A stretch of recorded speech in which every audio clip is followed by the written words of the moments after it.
Hi friends, flocculated, deflocculated. இது சஸ்பென்ஷனில் வந்து ரிப்பீட்டடாக நிறைய கொஷின்ஸ் வந்திருக்கு ஆல் இண்டியா எக்ஸாம்ஸில். நம்ம எம்ஆர்பிலையும் நமக்கு கேட்கறது நிறைய சான்ஸ் இருக்குது. இந்த டிஃபரன்ஷியேஷன் ஃப்ளாக்குலேட்டட் டிஃப்ளாக்குலேட்டட் வச்சு கொஷின்ஸ் கேட்பாங்க.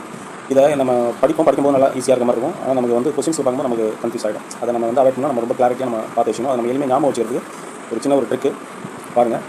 அதில் வந்து பார்த்தோம்னா நமக்கு ஒரு சின்ன ஸ்டோரி மாதிரி ஞாபகம் வச்சுக்கோம். அதாவது இந்த ஃப்ளாக்குலேட்டட் அப்படிங்கிறத இப்போ நம்ம டிஸ்கவரி சேனல்லாம் பார்ப்போம் இல்லைங்களா, அந்த ஆட்டு மந்தைகள் வரும், கூட்டமாக வரும், இல்லைனா ஒரு மாட்டு மந்தை கூட்டமாக வரும். அந்த ஆட்டு மந்தை இல்லைனா ஒரு மாட்டு மந்தையாக ஞாபகம் வச்சுக்கோங்க. இப்போ வந்து டீஃப்ளாக்குலேட்டட் அப்படிங்கிறத பார்த்தோம்னா நமக்கு ஒரு சிங்க கூட்டமாக ஞாபகம் வச்சுக்கோங்க. சிங்கம் வந்து வேட்டையாடுறதுக்காக வெயிட் பண்ணும். மொத்தமாக வந்து அது ஒரு 7-8 ஒரு குரூப்பாக இருக்கும். ஆனால் அது எல்லாத்துக்குமே இண்டிவிஜுவல் கெப்பாசிட்டி இருக்குது. அது எல்லாமே ஒரு தனித்தன்மையோடு இருக்கும். அதுதான் பாருங்கள், ஃபஸ்ட்டு பாயிண்ட் பாருங்கள். டீஃப்ளாக்குலேட்டடில் particles exist as separate entity.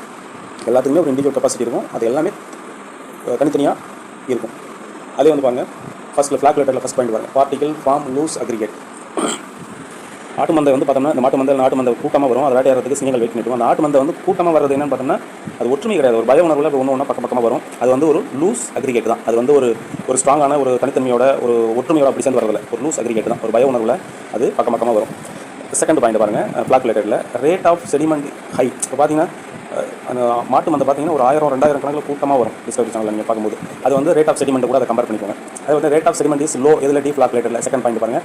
இப்போ பார்த்தீங்கன்னா இதில் வந்து பார்த்தீங்கன்னா 8 சிங்கம் 10 சிங்கம் தான் ஒரு இடத்துல இருக்கும். வேட்டையாடுறதுக்காக அப்படி வெயிட் பண்ணிட்டு அப்படியே ஒரு 5 அடி 7 அடி 6 அடி வித்தியாசத்தில் அப்படியே படுத்து வரலாம். இப்போ இதை வந்து செகண்ட் பாயிண்ட் ஞாபகம் வச்சுக்கோங்க, rate of sediment is low. இப்போ மூணாவது பாயிண்ட் பாருங்கள், செடிமெண்ட் இஸ் ரேபிட்லி ஃபார்ம்டு. இது வந்து மூணாவது பாயிண்ட் ஃப்ளாக்குலேட்டடில் ரேபிட்லி ஃபார்ம்டு. டீஃப்ளாக்குலேட்டடில் ஸ்லோலி ஃபார்ம்டு. இப்போ பார்த்தீங்கன்னா குயிக்காக நிறைய கூட்டமாக வரும் இந்த ஃப்ளாக்குலேட்டடில் இருக்க இந்த ஆட்டு மந்தை இல்லை மாட்டு மந்தை பார்த்தீங்கன்னா. இதில் நமக்கு டீஃப்ளாக்குலேட்டடில் நமக்கு பார்த்தீங்கன்னா நமக்கு சிங்கங்கள்னு சொல்லும்போது அது வந்து ஸ்லோவாக தான் கேதர் ஆகும். கிட்டத்தட்ட ஸ்லோவாக வரும். வேட்டையாடுறதுக்காக அப்படியே ஒன்று கிட்டத்தட்ட நெருங்கி வரும்.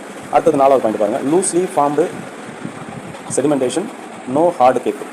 இப்போது இந்த ஆட்டு மந்தை இல்லை மாட்டு மந்தை பார்த்தீங்கன்னா அது வந்து ஒற்றுமை கிடையாது. அதுக்குள்ள லூஸ்லி தான் ஃபார்ம்டு. பார்க்க விட்டு பக்கமாக வர மாதிரி தெரியும், ஆனால் அதுக்குள்ள ஒற்றுமை கிடையாது. அதுதான் அது சொல்கிறாங்க, loosely packed loosely formed no hard cake. அது பாருங்கள், நாலாவது பாயிண்ட் பாருங்கள். இது வந்து பார்த்திங்கன்னா இந்த டீஃப்ளாக்குலேட்டடில் இது வந்து ஹார்டு கேக் இஸ் ஃபார்ம்டுன்னு சொல்கிறாங்க.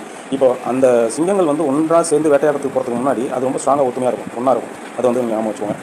அடுத்தது ஆறாவது point, sediment is easy to redisperse. இப்போ இந்த சிங்கங்கள் வேட்டையாடுறதுக்கு உள்ளே போச்சுன்னா அந்த ஆட்டு மந்தையோ மாட்டு மந்தையோ அப்படியே கலைஞ்சி ஓடி போயிடும். செடிமெண்ட் வந்து ஈஸியாக ரீடிஸ்பர்ஸ் ஆகிடும். அது வந்து அப்படி ஞாபகம் வச்சுக்கோங்க. அதுக்கடுத்தது ஐந்தாவது பாயிண்ட், டீஃப்ளாக்குலேட்டட் டிஃபிகல்ட் டு ரீடிஸ்பர்ஸ். இந்த சிங்க கூட்டத்தோட ஒற்றுமையை பிரிக்கிறது வந்து கஷ்டம். அதுதான் அதில் அந்த 5வது பாயிண்ட்.